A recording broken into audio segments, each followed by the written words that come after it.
Good evening, everyone, and welcome to this latest Hangout. I'm sorry I'm late. I'm afraid it's all been a bit stressy over the last few minutes while I plug stuff in, unplug stuff, shake things around a little bit. Panicked, but we're here. I hope we're here. If you can actually see me and hear me, let me know. If you're out there, let me know you're out there. It'd be good to know. And if I'm not getting through to anyone, yeah, some people say I'm here. Okay, that's not bad. Hello to Kaiser Anvar, Jake McMichael, Eric. Yep, fantastic. Why Men in My Shoes says he's been in hospital for the past 9 days. Discharged yesterday. So he's able to tune into the Hangout. I'm very sorry to hear that. That's bad news. Ricardo in Mexico. Fantastic. Tirunarayanan, Sampat, all excited. Fantastic. Great to hear from everyone. Kaiser Anwar says, I'm curious about what categories of books you have back there. The categories are this. It's one big category, and they're just kind of thrown onto the shelves, I'm afraid.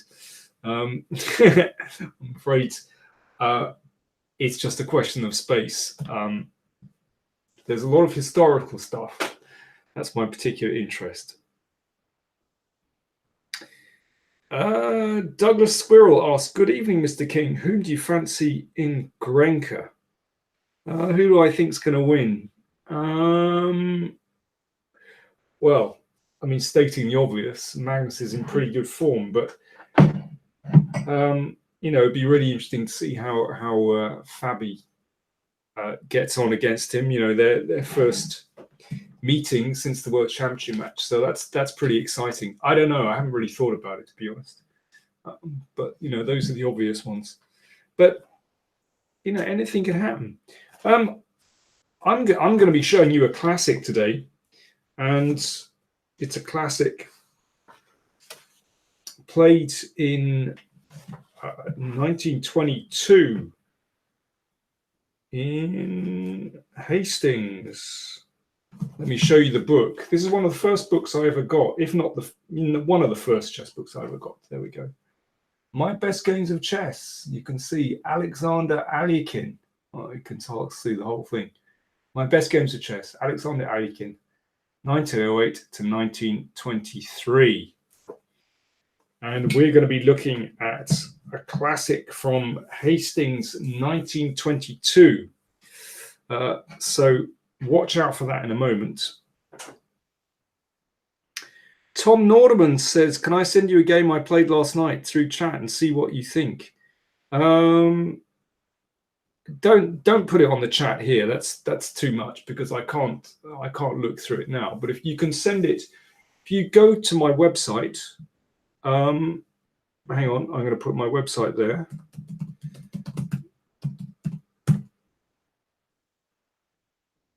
That's my website.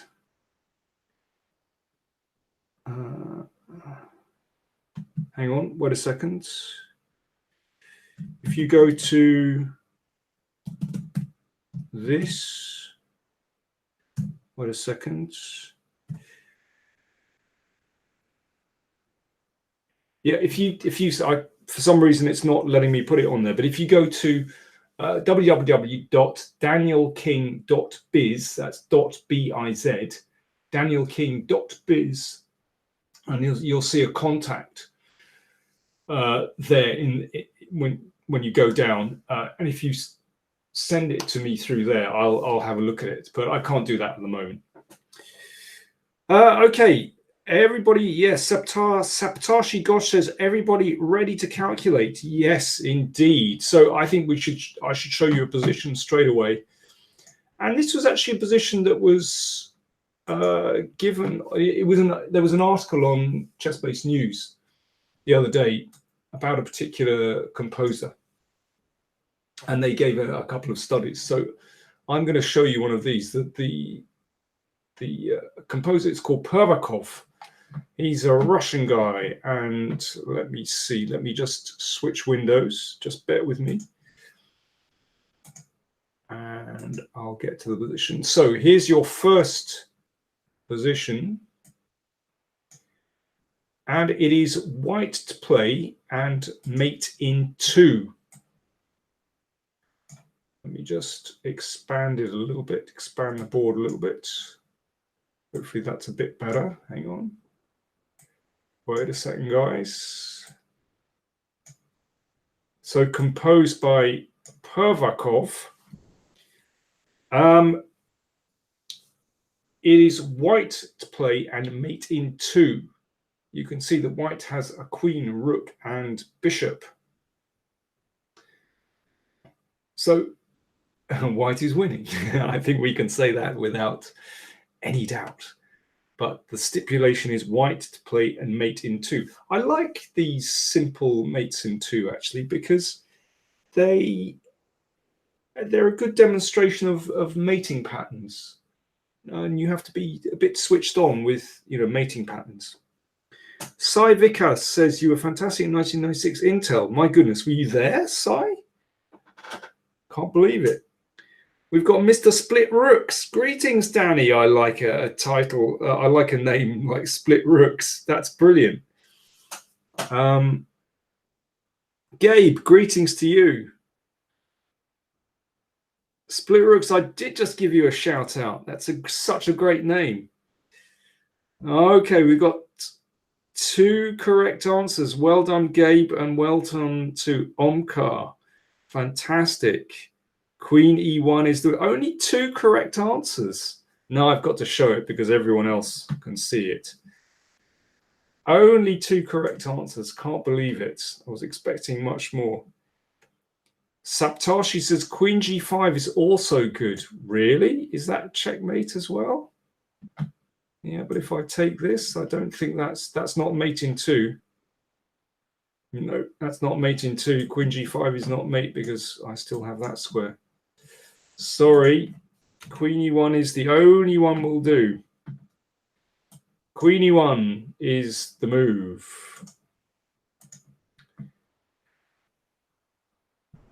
Because if king takes rook, then we have bishop c6. This is a very, very elegant crossfire mate. And if the king goes back to b6, then once again we have this beautiful crossfire checkmate. Like this. And if the king goes to c5, we have the same pattern. Now that is a beautiful study. Whoops, hang on, I misfired with the bishop. Not difficult. Very short, very simple, but really, really elegant because the theme is repeated. So that's the only move to checkmate in 2 from this position. And it's very, very beautiful. There we go. Well done to Gabe and well done to Omkar for finding that first key move. You're on form. Okay, let's come back. Hang on. Oh, we're back again. Fantastic. Yeah, congrats to both of you. Well done. So as I said, I want to look through some this game by Alikin, and it's a continuation of the theme that I've been developing on the channel, which is the octopus, the deadly octopus with 8 flailing tentacles menacing all around. How do you define an octopus? Well, I think an octopus is a knight that's transmogrified into this extraordinary beast that is able to dominate the major pieces around it. And I think that's the key. If you think back to the Karyakin-Carlsen game, where that knight on d3 controlled the e1 square, preventing Karyakin from opposing rooks on the e-file. If you think of Kasparov's game against Karpov, where that knight on d3 prevented Karpov's rooks from coming to E1 and C1. Seems to me this is the defining feature of the octopus. Some people are saying, oh, well, you know, the classic Burn against Fischer game. Amazing game. Amazing game. But no, not a classic octopus. No, that was something else. That was more about laser beams, the power of those bishops slicing across the board. And a wonderful game for Fischer, but no octopus involved there. So, in fact, well, I'm going to, in all modesty, show you one of my own games, which features an octopus. Octopus in the terms that I've just outlined. Now, I don't think this is a particularly wonderful game. It's an okay game, but it's very much an octopus. But it's funny how, yeah, these things crop up. Let me see. Outlaw Pete says, oh, show me the way to the next whiskey bar. Don't ask why. Yes, that's also very fine. Okay, so let me switch windows. Just let me master the technology.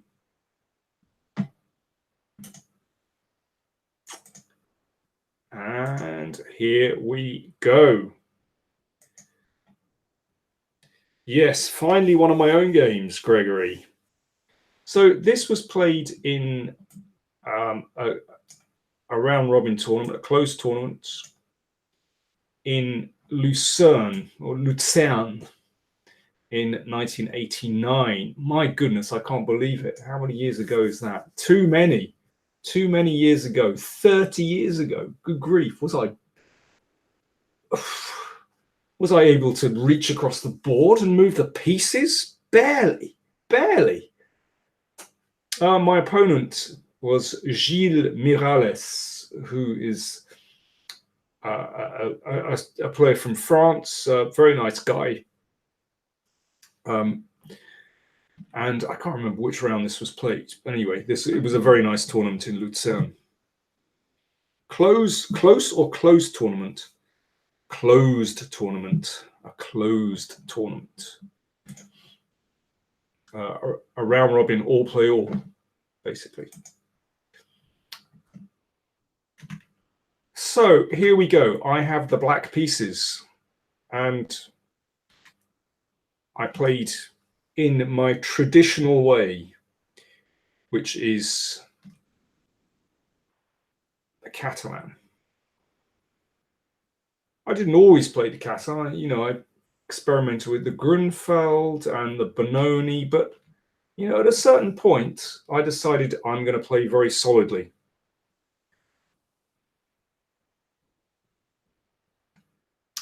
And you know, some people think that this has a dull reputation, but actually, I've always found that it's more your attitude when you play these openings that defines what happens in these games.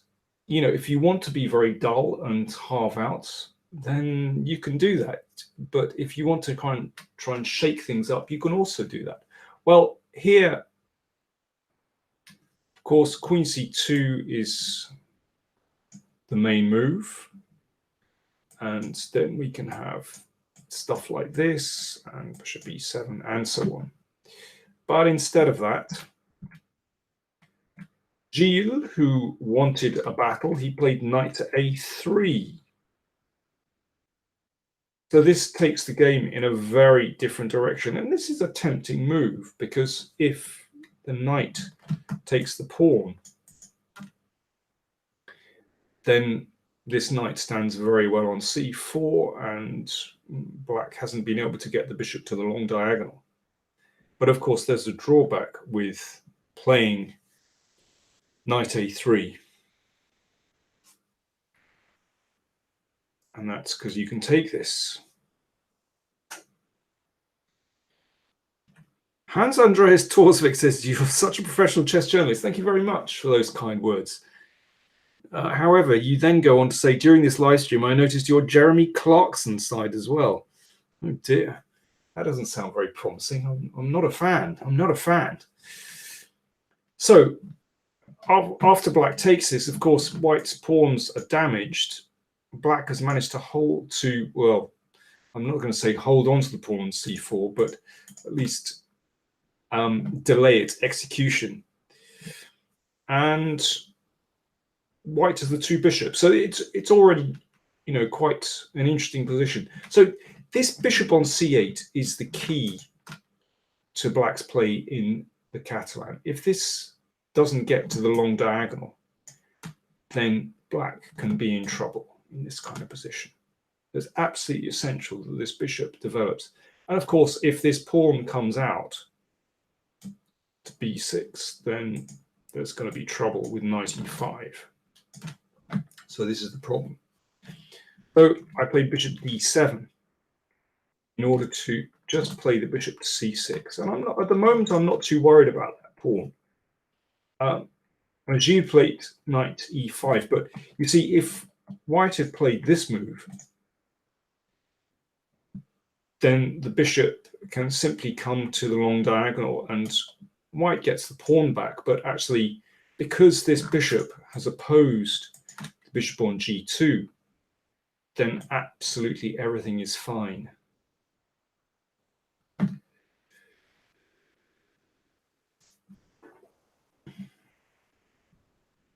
And black has pretty decent play in that position. So queen c2 didn't happen. So knight e5 played. So I have to stick to my guns and continue the development of this bishop. Bishop c6. Now, of course, this means that I'm losing that bishop, but at least I managed to bring this knight out. So you can see, although I've lost the knight for a bishop, at least I've managed to clear the queen side, and the pawn on d4 is attacked. So there is actually more pressure on the center. You know, this is actually very annoying for white. By the way, if you've got any questions about the game, then, you know, please do ask away. I can see your comments here, of course, as I'm going through. So bishop b2, that's an ambitious move, of course. You know, white supports the center with the bishop. He's got two bishops, which, you know, potentially very, very strong. And if black doesn't react quickly, then, you know, white will be able to scoop up this pawn and have a really nice center backed up with those bishops. Douglas Squirrel says, what about bishop takes c6 and triple the pawns? Yeah, of course, it's something to be considered. But I feel that having got rid of one of those bishops, then black should be okay. I know both sides have such a messy pawn structure. It's rather strange. But this queen can come out to d5 to protect the pawn here. So, for example, well, I mean, this I don't think is very good anyway, because I'll be able to take that one, grab another one. So it's actually difficult for white to arrange things at the moment. Bishop here. Let me see. Rook b8 is a bit annoying, hitting this bishop, but if the bishop comes here, then I'll be able to hit it with the knight. Not quite sure where. Maybe knight b6, knight here, and knight b6 to protect that pawn. So I feel that black simply gets enough play with pieces to counteract anything that white has. Remember, this is an extra pawn as well. Akim Getting says, I hope Mr. King covers the Carlsen's next tournament. Yeah, I will, of course, be covering the Grenka tournament. Yeah, but back to this game. So anyway, of course, bishop takes c6 is a move that has to be considered, but I think that black has enough piece play activity there. So bishop b2 played. Paint off the board, and now queen d7. So it's very important that the rook comes to the middle to just put more pressure on this pawn. And white has a slight problem here that it's not possible. Well, it is possible to play like this, but black should be fine once this pawn disappears. So you can see that white hasn't got quite enough freedom in this position to recover the pawn on c4. e4 played.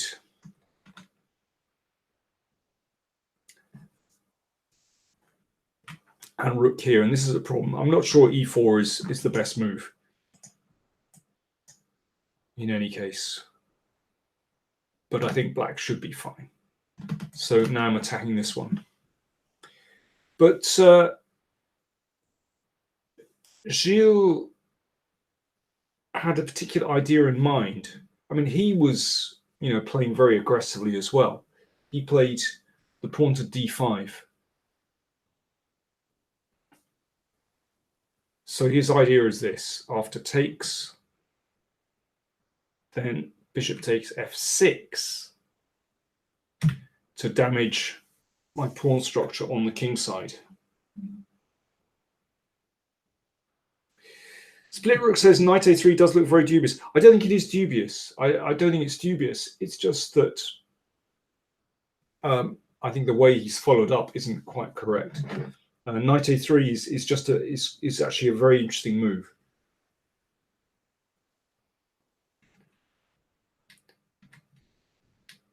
And you can see here that white has managed to damage the kingside pawns. Now, I don't think what happened next was the best. I think queen d4 looks like a reasonable move to. Well, it's looking in all directions, really. And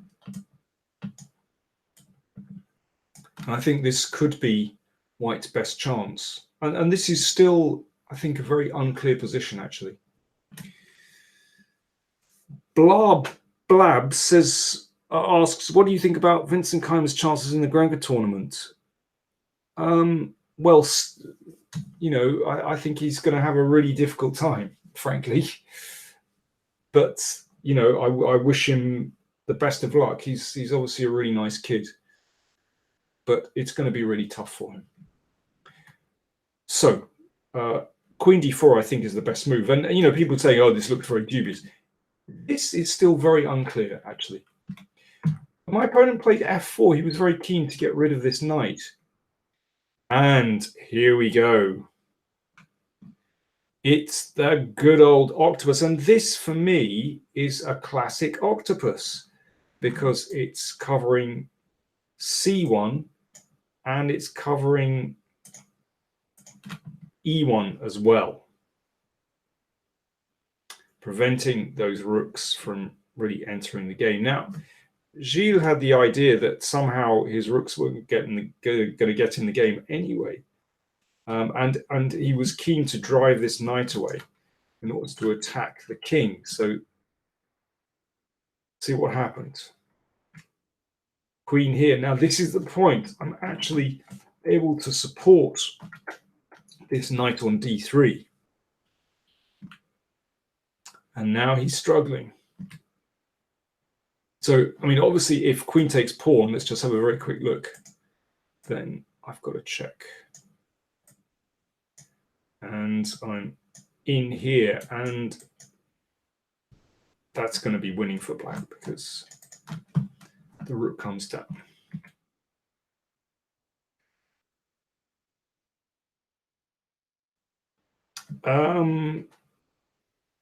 Tiru says, what about bishop d5 instead of queen c2? I think you mean bishop e4. Yes, that is possible. I wonder, perhaps he was concerned about this. And then black is simply, well, a pawn up, but in effect, well, almost 2 pawns up here. You know, it makes a massive difference.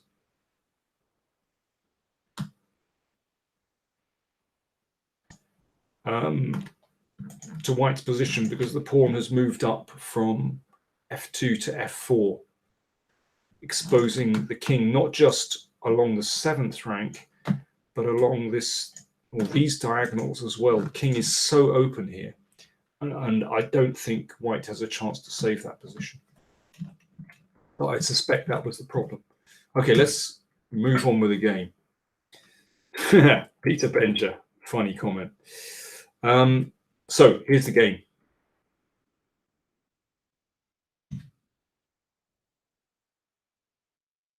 So he wanted to make room for his king. And now, oh yes, the octopus has been joined by the queen. Maybe we can give another name to this beautiful queen in the middle of the board. If this knight is now an octopus, what is the queen? I don't know. Is it a mermaid? The octopus and the mermaid. That sounds nice. This is just a beautiful, beautiful position for black. Basically, white's central position has been hollowed out. And black has taken control. And here we go. The rooks are in. It is classic octopus and mermaid domination. A jellyfish, says John Lee Peakman. Maybe it's. I think I prefer them a queen turning into a mermaid. And here it's not good. Yes, white has a few hits against the king, but actually the king is totally safe, just running around into the middle of the board, because the middle of the board is where black dominates. And now this c pawn, just to add to white's woes. Here it goes. And dare I say it, split rooks, split rooks. You heard it here first. And the king just moves into the middle. It's no problem. And this is a bit of a forlorn hope. Afraid it's not going to get anywhere. Yeah, I enjoyed playing rook takes. This is just terrible for white now. I can give up the exchange very, very easily, because having got rid of that light squared bishop, then white's king is really exposed. This pawn, of course, is constantly hanging over white's head. I've got access to the 2nd rank thanks to my beautiful octopus on d3. White is completely lost. This queen, I mean, look, white's major pieces are just scattered to different sides of the board. Yeah, Pythagonal pi, it was a joke. It was a joke. It was in reference to a rather obnoxious television presenter. Not me, thank you very much. I don't have a producer.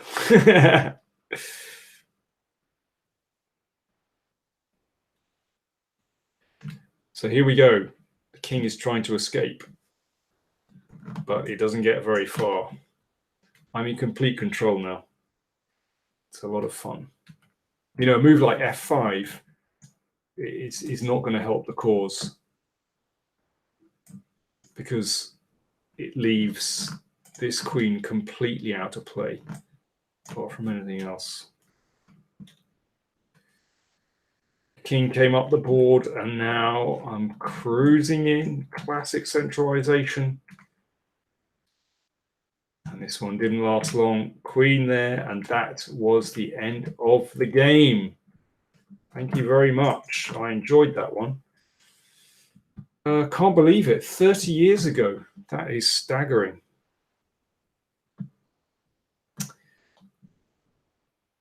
Let's get out of that one. It's funny how this pawn has managed to survive the entire game. We go back to this move. Yeah, that's where I took on c4. And finally, in the final position, it was still there, waiting to, well, it didn't get its moment to promote, but it was still there. But I enjoyed that. That was a classic octopus game. There we go. The octopus on d3, soon to be joined by the mermaid. I prefer the poetry of the romantic vision of a mermaid. Thank you very much. None of your sea witches. I'd rather have a mermaid. Thank you very much. Right. Gabe said he was waiting to see Kappa Jr., but he didn't get that far. No. Finished him off in like an Alekin. Bethuriel says, is chess that easy? Well, it was in that game. Do you know what? I think these patterns, you know, these classic games, I'm not saying my game was a classic game, but, you know, Karpov, Kasparov and the Karyakin Carlsen that show the strength of the knight on d3, well, it sticks in your head. Now, when Morales was hoping to generate some attacking chances on the king side, well, he thought that they'd be enough, but he underestimated that good old knight, the good old octopus on d3. So, you know, it gives you something in your head to hang on to. Chessbase India, greetings to you. He enjoyed the game. I hope you enjoyed that, my octopus game. I don't often show my own games, but that was a classic octopus. Okay. Murugan says, I'm joining now. That's the action. Yeah, you've missed loads of action. But just for you, I'm going to show you a little. Yes, Tiru says it's all about pattern recognition. It is, yeah. I'm going to show you a little puzzle. Again, this was on Chessbase News the other day, featuring this Russian composer called Pervakov. And let me get this one up. Wait a second. Just bear with me while I fish out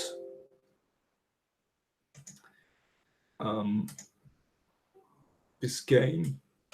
Just a moment. Just a moment.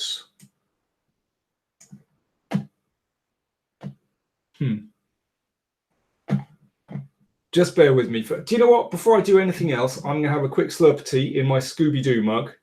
There we are. There's Scooby-Doo. I'm a big Scooby-Doo fan.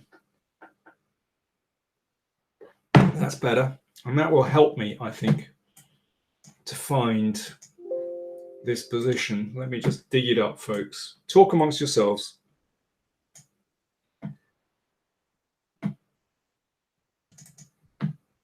So, again, this is from this Russian composer, Pervakov. Now, let me switch boards just a moment. I've got an Alekin game coming up in a second, which is a real classic, not like mine. So here we go. It's another checkmating 2. If you put your solution, write your solution in the window, that'll be brilliant. Evan says, what do you think Scooby's rating would be? That's a good question. I think Scooby would be a very, very talented player, very talented indeed, if he could reach the pieces. Maybe he could reach them with his, yeah, he could reach them, of course. Olu says, am I going to be watching the Man United match today? I don't know. I haven't got it on TV at home, so I might have to go down the pub. Oh. I might. Do you know what? I think I'll listen to it on the radio. Seriously, I really enjoyed listening to the radio, and the BBC commentary is great, and yeah, it should be really exciting. Barcelona should be the favourites, but hey, you never know.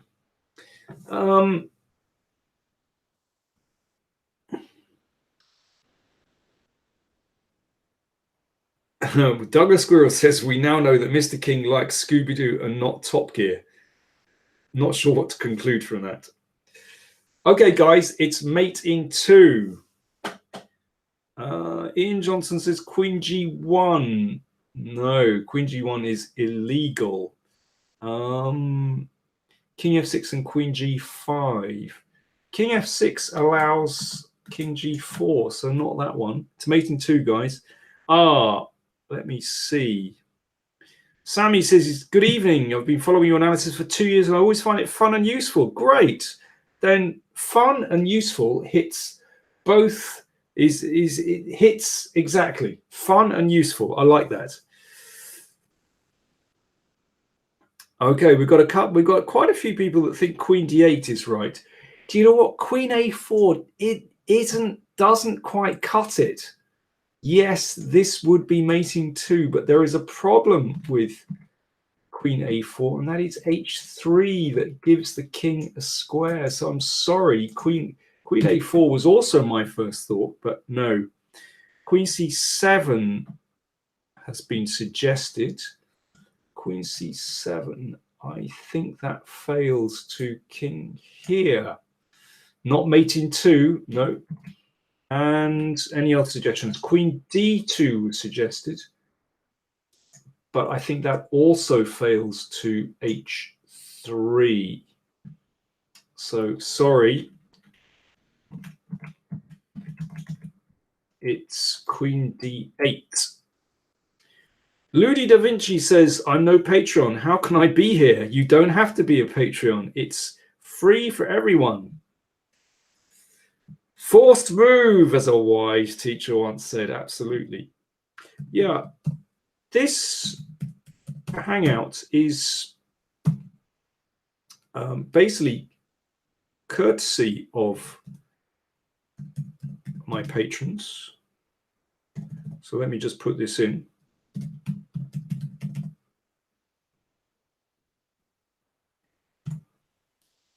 Do check it out because basically we need your support.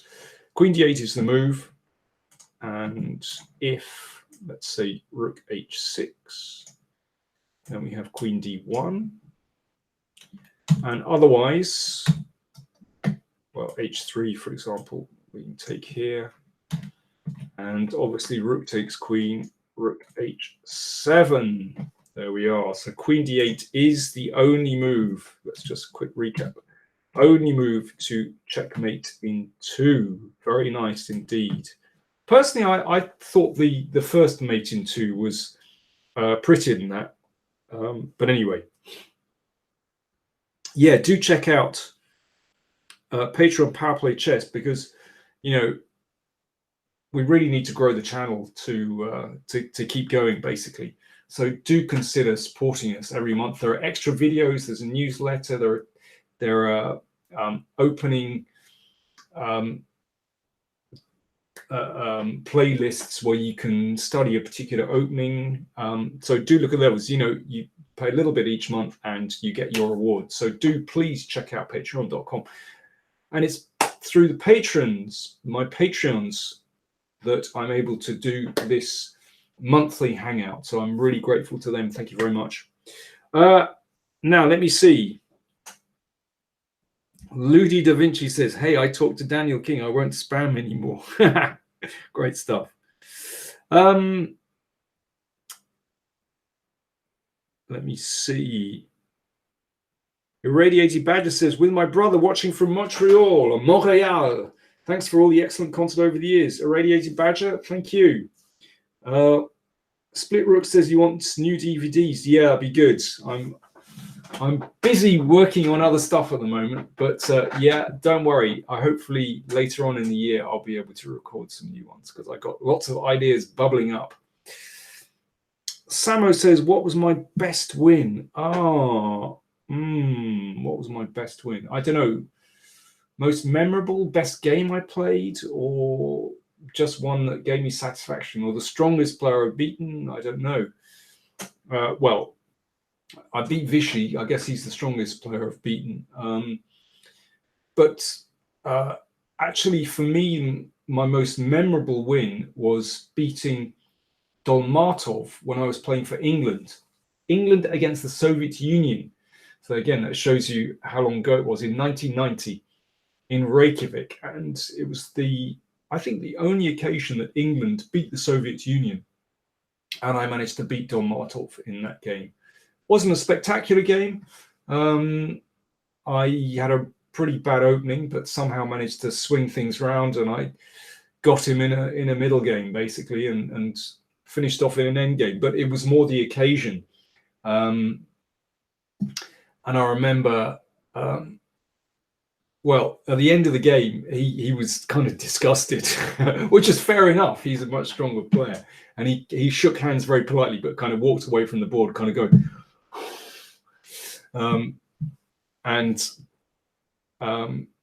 Yeah, I received some very nice congratulations from the team, which was great.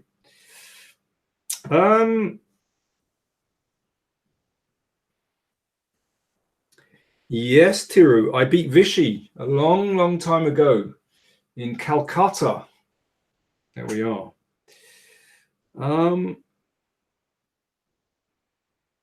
Pilly Boy says, many friends don't understand why people play chess. I'm 19. What should I say to them? You do your own thing. Just own it. That's fine. You know, live and let thing. You just say, hey, this is what I really like. It's fantastic. You don't know what you're missing out on. And there's a whole world out there. I tell people about the history and the culture of chess. I tell them about the beauty of chess. Those are the things that I like. So maybe tell them about that. But listen, if they're not into it, that's okay. They do their own thing and you do your thing.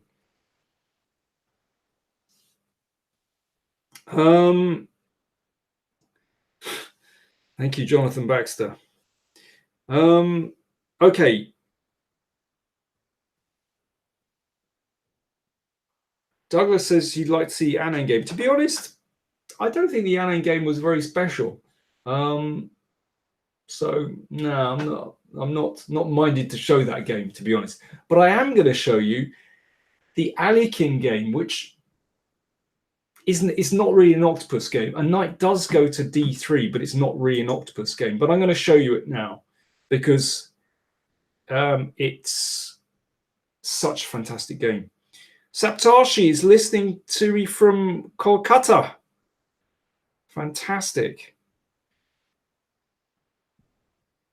An absolutely wonderful city. Right, let's get into this Alikin game. So as I said at the top of the show, it is from one of the first books, chess books I ever got, My Best Games of Chess, Alexander Alikin, 1908 to 1923. I was just kind of fascinated by these old games from these places like Carlsbad and Moscow and Hastings. It took me into another world. So this is Yefim Bogolyubov against Alexander Alikin from Hastings, 1922.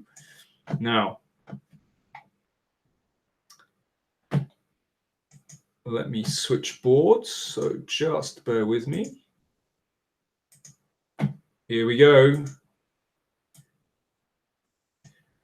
Really, I should be looking at this properly on the channel.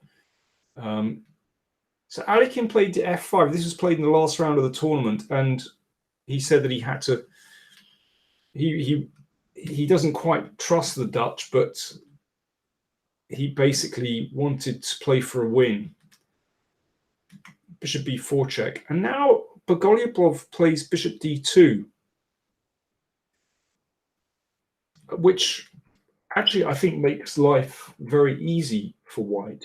I think the most testing move here is knight d2 to capture the bishops. We can talk about that another time. But after bishop d2, I mean, I've played actually in this way as black myself. And after bishop d2, I actually think that black is already fine in this position. I think white should play with queen d2 here and put the knight on c3. After knight d2, I think black already is absolutely fine in this position. And here is why, because black actually gets in e5 very, very easily, very quickly. So there's a trick here. If d takes e5, obviously this doesn't work because the knight on d2 hangs. Very, very well-known trick. So if black manages to get in e5 so quickly, then he's already fine here. And you can see that the queen and knight are actually the wrong way round. That knight should be on c3, ready to go into d5. It's passive on d2. Saptashi says, how is the anti-Dutch bishop g5 line? It's not bad. It's nothing special, but it's not bad. a5 is nice. Watch out for this pawn. It does a good job. And this is nice. The queen is heading over to the king side. I'm going to have to zip through this. I mean, I'm not sure about h4. It feels a bit funny here. Can anyone actually suggest, there's a move here which I think white should play. Can anyone suggest a move for white? Mohammed, see you later. Thanks for joining us. So what would you play with white here? Before I go on with the game, what would you play with white?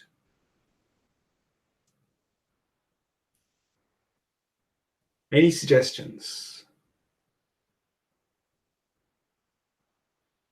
It's gone very quiet. I think white is still all right here. Ludi da Vinci wants to play d5. Well, you could go d5, but I think I'll just drop the knight. That's okay.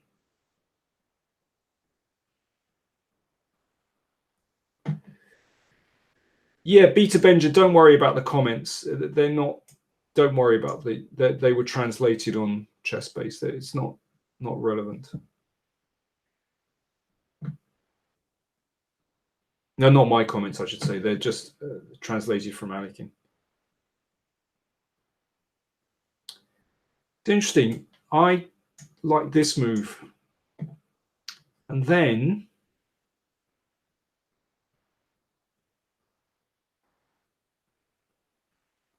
what move now?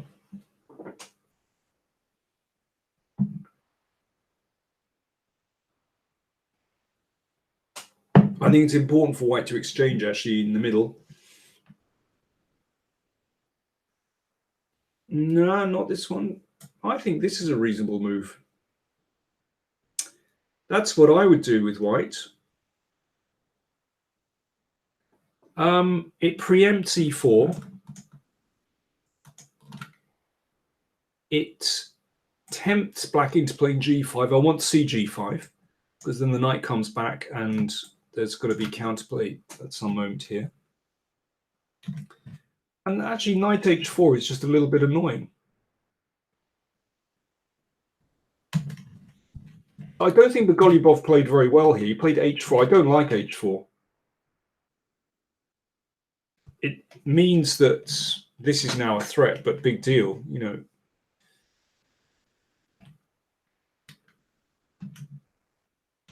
And I just don't like f3.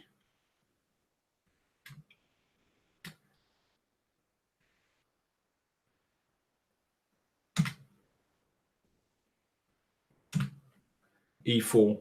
And this is just a dreadful position for white now because these pieces, these minor pieces, are so poorly placed.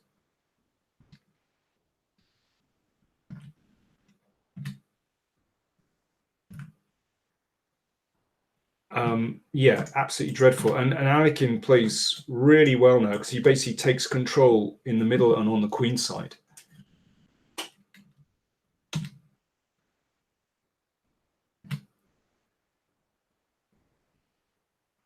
And these minor pieces are just so bad, really, really bad. And this is a great move coming up. Okay, here we go. It's the start of the maneuver. Basically, if white, let me just go back a move. If white hadn't played a4, then black would be playing a4 to undermine this point. And when this advanced, then you could take here and put the knight on d5. That's the basic idea. So that's why he played e4, but it allows the knight in here. Huh. Pythagonal Pi says, oh, so Golubov is a patzer like me. Well, Golubov, I think, had a bad day here. He was a pretty good player. I mean, what he does now is ludicrous, I have to say. This is just an absolutely dreadful plan. It's trying to organize some kind of counterplay with g4. It is so slow and so ludicrous. This is one of the, I mean, this is absolutely terrible. Absolutely terrible. You know, he should, in this position, he should be playing at least knight here. I mean, perhaps he was concerned that black would be, you know, trying to roll things up on the king side, but I don't think so, actually. Knight f2 has to be played.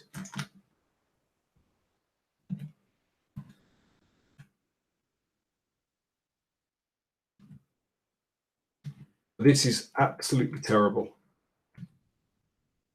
And this is a good move, because if queen takes, then black gets control here. Knight comes in.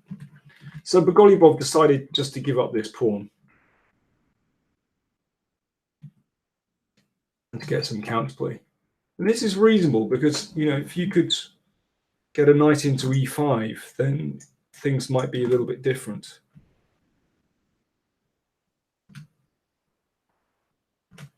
You know, here, for example, taking on c4 would be pretty bad. This one comes in. But now, knight, here is where Alekhine plays brilliantly, because in playing knight d3, you have to see what's coming next. You have to realize that actually, in this position, it's not just about giving up this pawn. You have to be able to spot this move.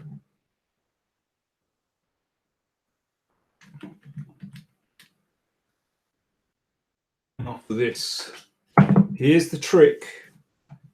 You don't recapture, which is possible, but you take on c3, and this is this remarkable idea that Alekhine spotted way back. So at the moment, Bogolubov is 2 rooks up, but you can't prevent this pawn from queening in one way or another. So yeah, this is the octopus on d3, but it's not, I wouldn't say this is a classic octopus, because it's not fulfilling those functions of dominating white's major pieces here. This is more about this combination. So he gets a queen.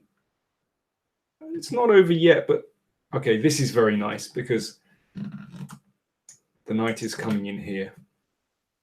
Maybe, well, this is kind of octopus-like. This is not bad, it has to be said. Yes, Jonathan Baxter says it's only using one tentacle. It's not bad. It's approaching octopus level. It's more a lobster than an octopus.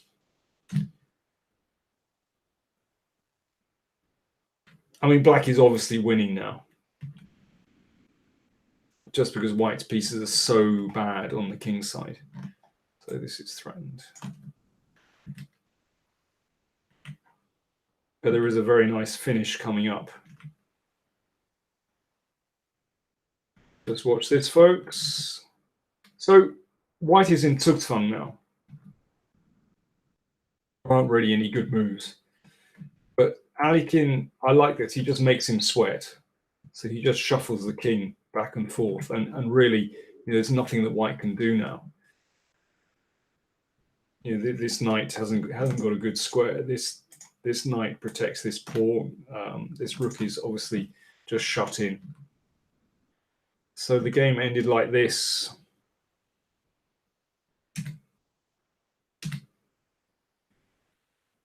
And there's a little bit of razzle-dazzle at the end. Watch this, folks. It's coming soon. Queen e2. Very nice echo of the previous promotion. Beautiful. It's a world of pain here for white. And yes, Jonathan, you're right. A cruel and unusual punishment. Queen e2 is beautiful, though. Nice simplification. Pawn is going to queens, so white has to play this. Oh, Beta Benja says it's a tiger prawn. Yeah.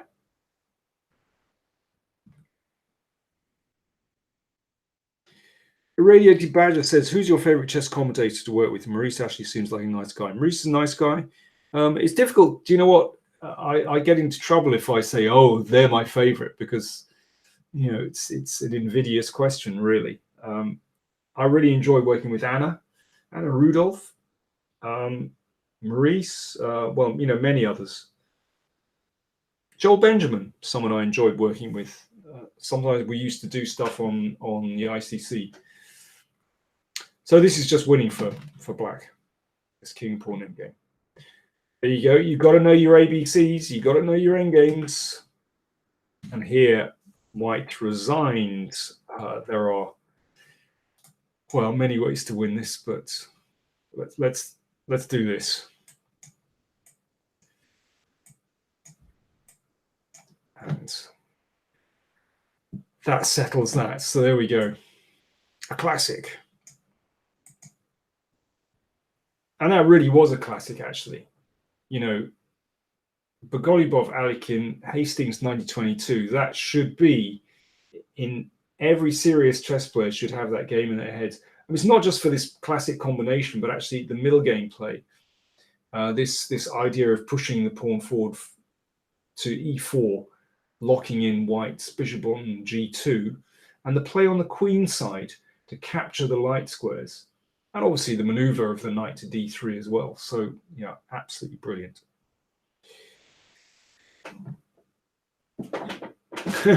Thagnpie says, I envision you, envisage, we say. Peter Fiddler and me is the chess version of Waldorf and Statler, yeah.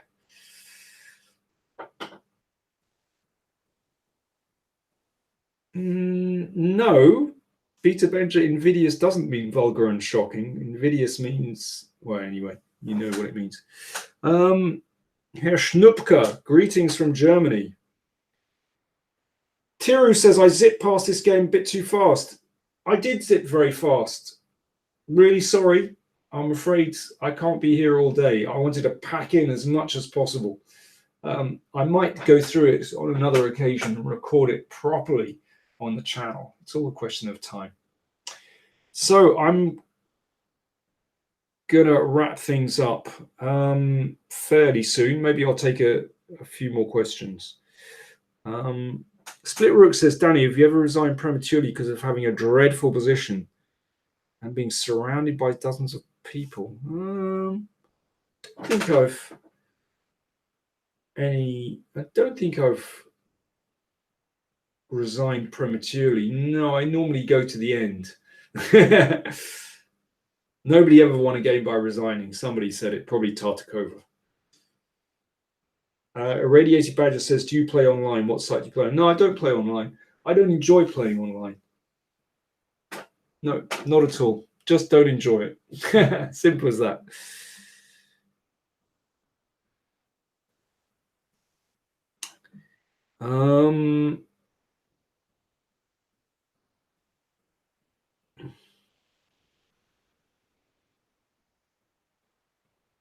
Yeah, Beta Benja, that's closer to it, or to arouse envy, basically. That's how I think of it, but not the first one you said. Let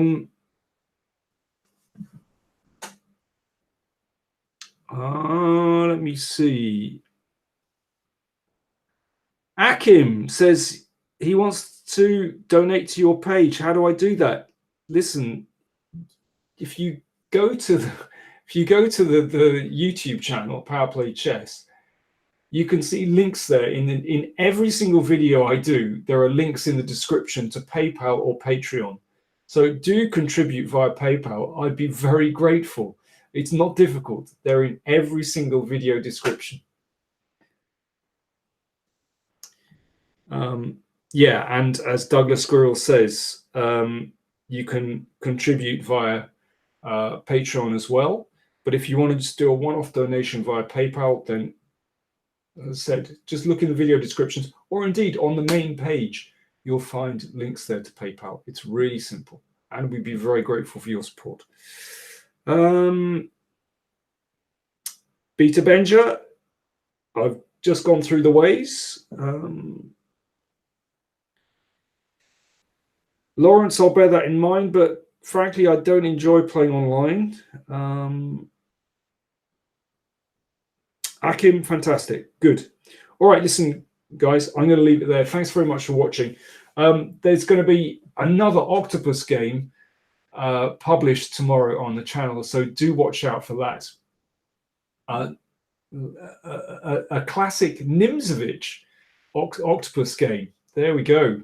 Something that I discovered the other day. Not as good as Kasparov, not as good as Carlsen, but I thought it was worth looking at anyway. So listen, folks, I'll leave it there. And thanks for all your suggestions. Thanks for your comments. And thank you very much for joining me. This takes place once a month. So I look forward to the next one in May. And the Grenka is coming up soon. I'll be covering that, of course. Thanks, guys. Bye now.